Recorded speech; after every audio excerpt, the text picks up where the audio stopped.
This is Climate Watch. I'm Zhao Ying. Welcome to the show.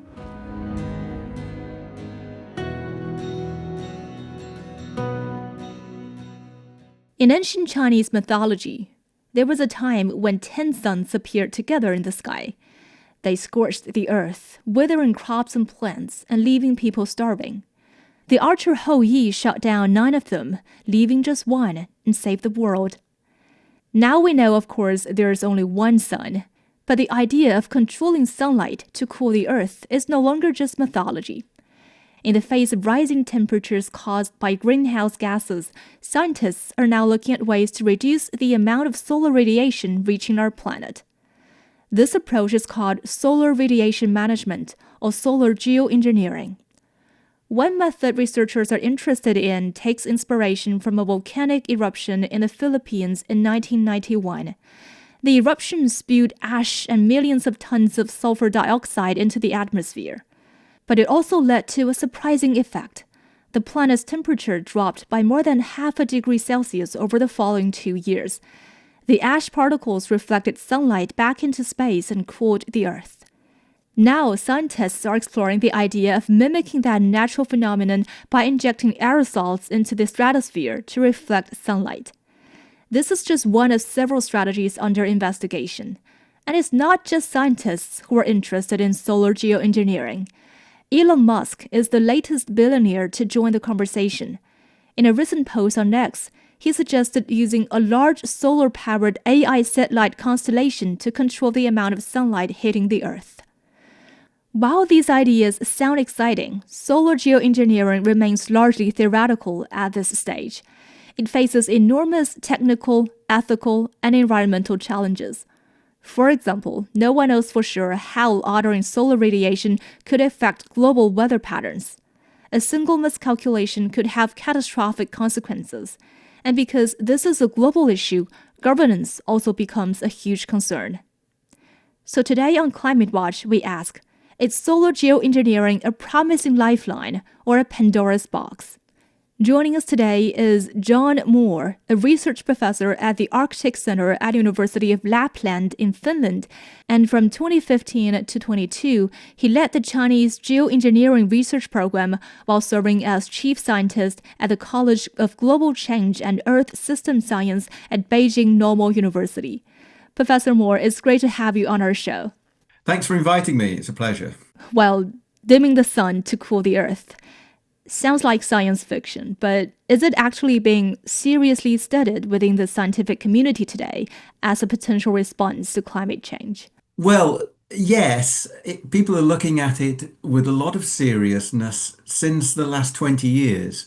Paul Crutzen wrote a paper where he proposed that we might use the stratospheric aerosol injection to combat greenhouse gas warming.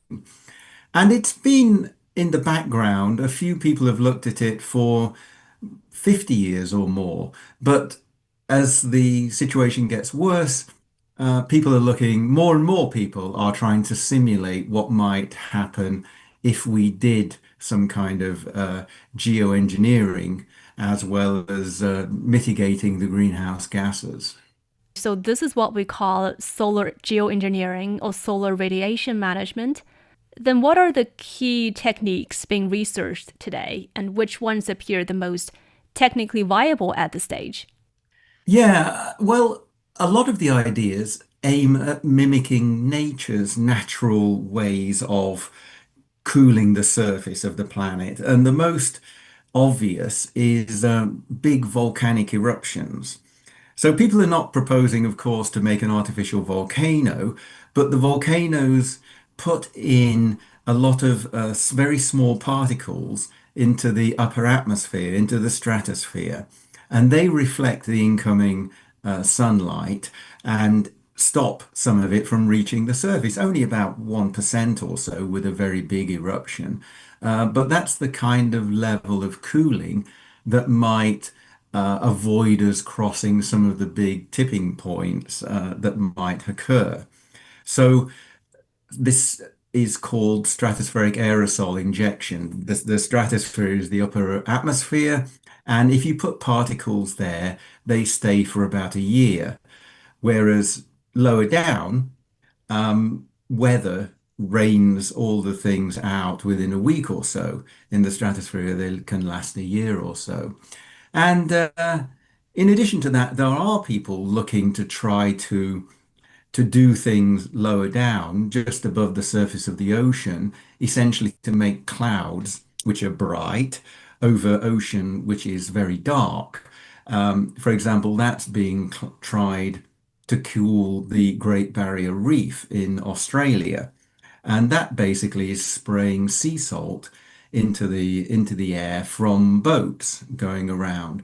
Uh, and these sea salts condense water vapor on them and make clouds, basically, or they make existing clouds brighter as well. But I understand that Earth's climate is an incredibly complex system. What kinds of unintended consequences worry scientists the most when it comes to solar geoengineering? Yeah, you're right. It is a complex system. And some of the things that can happen are because people are trying to balance this long wavelength forcing from the greenhouse gases that trap the infrared radiation like a greenhouse. Okay, that's the greenhouse gas effect. But we can't suck those greenhouse gases out very quickly. So instead, we're trying to balance the incoming solar radiation from reaching the Earth. And that's different because they're, of course, only sunshine when the sun is shining, during the daytime, whereas greenhouse gases work all the time, day and night, winter and summer, just the same. So this imbalance leads to potentially changes of the monsoon system or the jet stream that blows clouds around in the mid latitudes. Yeah, this is not a nice thing to contemplate. People are only looking at it because of the extreme risks of heating from the greenhouse gases. So it's about balancing the risks from not removing the greenhouse gases or not carrying on with our fossil fuel burning against doing something to keep the planet a bit cooler than it would be. Okay. Well, to some, deliberately manipulating the Earth's climate may feel extreme or unethical, but given that human activities like burning fossil fuels and cutting down forests have already been altering the climate for centuries, have we, in a sense, already been geoengineering the planet? And is solar geoengineering really as unnatural as it may sound? This is an excellent point you make. Of course, since the Industrial Revolution, and even a long time before that, as you say, people have cut down forests, they've been burning oil and coal for centuries. I think it's interesting when we think about what China has done in terms of living with the environment as man as part of nature. So, for example, thousands of years ago, the Chinese learned about irrigation and damming the rivers, so controlling the worst of nature's extreme events and smoothing these big floods to provide water through the dry periods. So I think we have to think about the planet as something like a garden that we want to live in a sustainable way. Um, and in this particular case, perhaps solar geoengineering really is more like a responsible stewardship of the planet rather than this kind of just mindless drill, baby, drill and burn, burn, burn. Okay, well, it seems that much of the research on solar geoengineering today is being done as a plan B or a precaution rather than a roadmap for deployment, right? But could this itself create a slippery slope where the more we study it, the more likely it becomes that it will actually be used, even if that wasn't the original intention. I can understand this sort of fear of the slippery slope if it seemed very likely, based on what we've seen so far, that that's in fact what would happen. But I think all scientists, all reputable scientists at the very least, are constantly looking for what you might call red flags or off ramps so that we avoid a slippery slope and in fact try to make a sticky slope. And indeed, there are several examples of proposals that were made and were tested and then found to have serious side effects, or they didn't work as well as people hoped, and they were abandoned. But yeah, this is something that relies, I think, absolutely on the scientific method to ensure that we don't, if you like, go down this slippery slope. We require strong ethics to avoid that. Yeah, so hopefully we will never have to use this technology, but how do we know where we are? Because like when you're living through history, it can be very hard to see clearly where you actually are on the timeline. So how do we know if we've reached that tipping point where solar geoengineering might have to be seriously considered as a last resort option? Yeah, again, that's an excellent question. I used to do ice core drilling, when we look at the past climate record preserved in the ice core and say the example of the last ice age. When I looked at the data going forwards in time, I couldn't see anything that said, okay, we're about to change our climate system very radically. Um, it's something that our models are not very good at the moment when we change the actual fundamental basis of the climate. We use weather forecasting models essentially, and that works fine. But if something dramatic changes in the system, we can't really trust the models beyond what we've experienced in the past. So I think we have to be very cautious and at the same time prepare to put in this plan B or this kind of emergency measure. Um, One of the key elements that we have a problem with is sea level rise. And that's not something that is a very fast response because mostly it depends on what happens in the oceans. And we can't cool the oceans very quickly. So if we want to preserve some of the ice sheets without them basically raising global sea levels very quickly, we have to think in maybe 30 years ahead of time. And that's very, very difficult with our present generation of models. We need a lot more research. I know that always sounds very weak, but it's the only way. We can't really go ahead and start deploying this until we learn step by step what the potential harms might be, and indeed what are the harms of not deploying anything. Yes, yes. And I think what really happens in reality are not necessarily what happens in the lab when everything is like in a perfect condition, right? But the UN Environment Program recently warned that global temperatures could exceed the 1.5 degrees Celsius threshold within the next decade. So if the choice is between severe warming and the risks of solar geoengineering, what do you think would be a responsible path forward? The last 2 years have been warmer than 1.5 degree threshold. So a lot of people, a lot of scientists I know essentially think we're there at 1.5 degrees. And 1.5 degrees is when the first of the tipping points, like the West Antarctic ice sheet collapse, is expected to happen.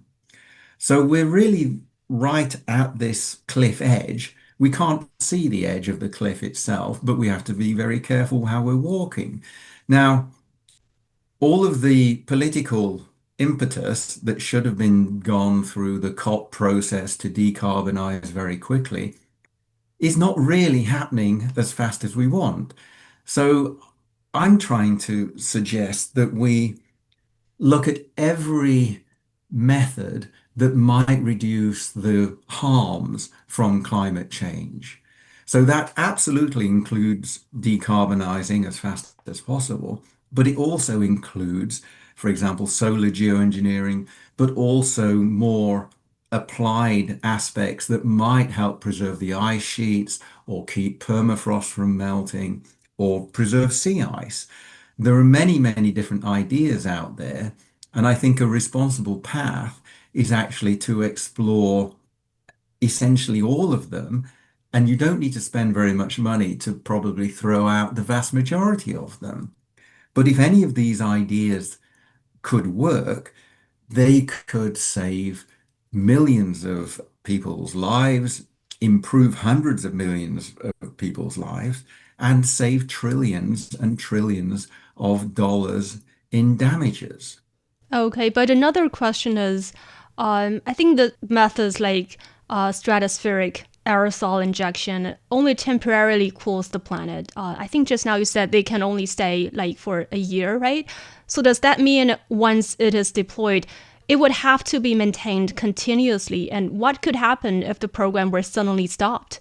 Yeah, this is also very true that volcanic eruptions cool the climate for a year or so. So that means that you have to keep renewing what is in the stratosphere. It rains out eventually.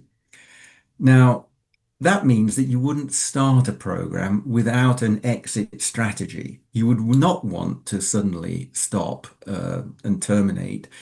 But at the same time, you must decarbonize so that you don't have what's called a termination shock if for whatever reason you suddenly stop putting the aerosols into the stratosphere and you've just been burning fossil fuels like crazy, like we are doing, the temperatures would rise very suddenly, and that would be very bad. Um, so you need to have a long-term strategy. Now, people say, oh, humans are very bad at that. But actually, some things were maintained or have been maintained for a very long time indeed. I mean, you look, for example, at the Great Wall of China that was maintained for centuries. You look at things like NATO, an organization that's been actively maintained for 80 years. So it's not as if humans are not, or it's not impossible for humans to maintain things for, let's say, a century or so, which aerosol injection would probably need that amount of time. Okay, well, that sounds like an addiction. Like once it started, it's hard for you to stop. But I mean, solar geoengineering is just a temporary shield, while, as you said, decarbonization is the ultimate long term treatment, right? But could solar geoengineering buy time for decarbonization, or could it become a distraction? Like, could it give fossil fuel dependent countries an excuse to delay real climate action? Yes, it's interesting you use the word addiction there. I think one of the problems of decarbonisation is because the world is addicted to fossil fuels.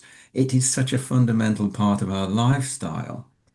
So, in a way, it's not only the petrostates that are kind of delaying any climate action. It's actually politicians in general, because to change would require pretty radical changes to our lifestyle. And that's not going to be very popular with a lot of people when it comes down to it. So, this idea that solar geoengineering might be an excuse or a distraction, well, some people sell it like that. But the reality is that solar geoengineering, like any of the geoengineering options, has a very limited amount of temperatures that it can fight against, perhaps 2 degrees. So that means that any geoengineering intervention can only succeed as long as we cut our dependence on fossil fuels. And there's been research that shows when people understand that we are seriously considering these radical interventions like geoengineering, people suddenly think, oh, it's so serious, perhaps we really do need to cut our fossil fuels. So you could actually have, much like you would imagine a patient going in and seeing this kind of surgical instruments in an operating theatre that would be used if he did not give up smoking, for example, or drinking alcohol. So it can be a deterrent as well as a distraction. Well, you led China's geoengineering research program from 2015 to 2022. Could you share with us some of the main findings or insights from that project? And where does China currently stand on solar geoengineering research? Like, is it primarily scientific exploration, or is there also interest in moving it beyond the lab? I think one of the key things about the Chinese program was that it was the first geoengineering research program in a developing society. Everything else to date, and as it continues as well, has been either in Europe or the US and a little bit in Australia and Japan. So it's been super important that China looked from the developing world standpoint at what geoengineering was all about, what it could do and what it might not be able to do. And when we had this project, we did a number of things. We looked at impacts on particular things like typhoons and hurricanes and agriculture. We also provided white paper policy input to the Chinese government about what solar geoengineering might mean in terms of climate negotiations in the future. So I think we pioneered quite a lot of impact research that's now done in about 35 countries around the global south, as well as in China. Now, currently, China has a couple of fairly small programs looking at solar geoengineering, but it's very much a kind of an applied set of projects. I think China's always interested in being part of the global academic network and working together in common sorts of research with people all over the world. It's very, very important in this kind of subject to be open and transparent and to share all the results, both positive and negative, that can come out from this kind of research. And I think China absolutely is not interested in unilaterally trying to apply solar geoengineering or anything of that type that would impact people beyond China itself. Well, you said that China is actually the first developing country to do this. Then how important is it for countries in the global south to be actively involved in researching these technologies? I think it's absolutely crucial for the global south to be involved in this kind of research because, of course, that's where most people on the planet are living.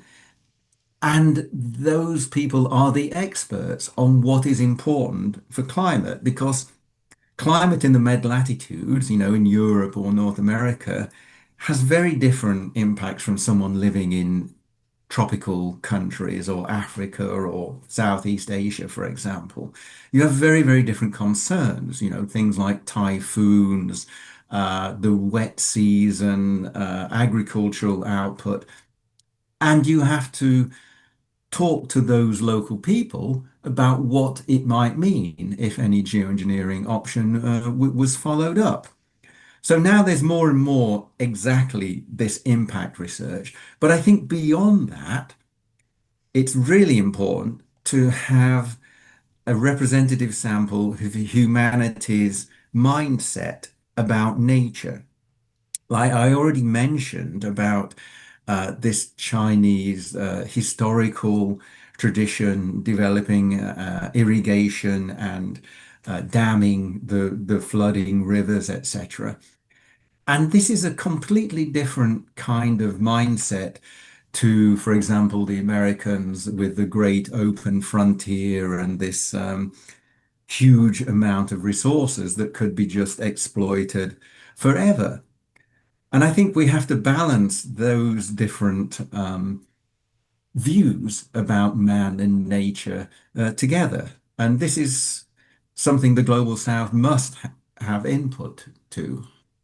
So could solar geoengineering create winners and losers? Like it may cool some regions while harm the rainfall or agriculture in others. Because if that's the case, is global governance a major challenge? Like who gets to decide what temperature we should have? Yeah, whose hand on the thermostat is a key question. Um, I think when we talk about winners and losers, again, we're talking about what happens to a world where we do some solar geoengineering or a world where we do not. It doesn't make any sense to compare those different futures with the present because the present is not going to be an option in the future. You either are going to be doing geoengineering or we're going to be following some fossil fuel burning and CO2 emitting pathway. And the winners and losers will be different. But when we look at the simulations, we look at economic equality across different countries. And the lower the temperature rises, the more equitable the results are. When you start to have uh, temperature rises of 2, 3, 4 degrees, you find that some countries become almost uninhabitable. If you think about the Middle East and its very hot conditions, it's not many decades down the line, if we carry on burning fossil fuels, that those countries will become uninhabitable in times of the year. Okay. And then how do you see the role of private companies versus governments in the development and governance of solar geoengineering technologies? Because Elon Musk has recently proposed using AI controlled satellites to dim the sun. I'm not sure how serious he was about that idea, but what are the risks when commercial actors enter into a space with global climatic consequences? I think the risks can be absolutely huge. I'm absolutely against having commercial actors having any control over global climate.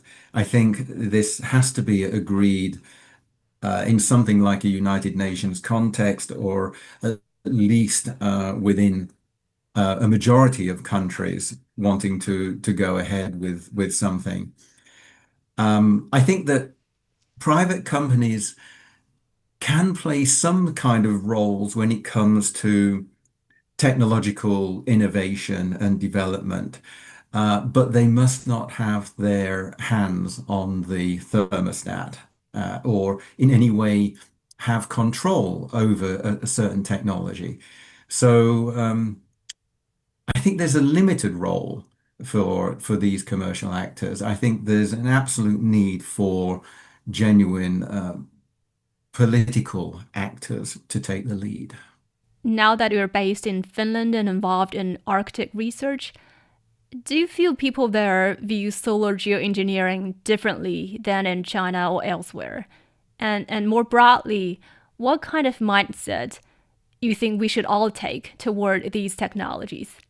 I actually was surprised that there wasn't very much difference between Finland, for example, and China.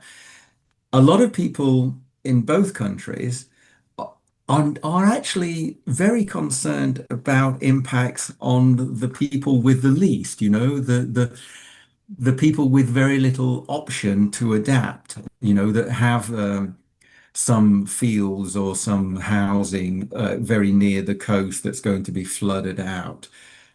That's their primary concern, not so much about themselves or their families directly. Finland's a Nordic country that has a very long history of altruism and equality. So people naturally do not think in very selfish ways. They are concerned about people in the global south. I think everybody's concerned about, for example, the tourist season and the amount of snow that we get every year. That's very important. And we would like to have a nice snowy winter. But people are much more concerned about if people have enough to eat or if the monsoon is going to be impacted very negatively, either by climate change or by geoengineering. So essentially, I don't think it's a lot different from China. The experience is different, though. As I said, China is a very populous country that is very used to dealing with nature, and the humans are everywhere. Finland is very sparsely populated. In a way, it's very natural, but the Arctic temperatures are rising 4 times faster than the global mean. So everyone can see new bird species, new pests coming further north every year, and people are concerned. They can see the impacts of climate change directly. Professor Moore, thank you so much for joining us today. My pleasure. Thanks for the great questions. And that wraps up this edition of Climate Watch. You can find more episodes on your favorite podcast platforms. Just search for Climate Watch and hit subscribe. Don't forget to leave us a quick review or share it with a friend. We'd also love to hear from you. You can email us at radio@cgtn.com with your questions or feedback. I'm Zhao Ying. Thank you so much for listening. See you next time.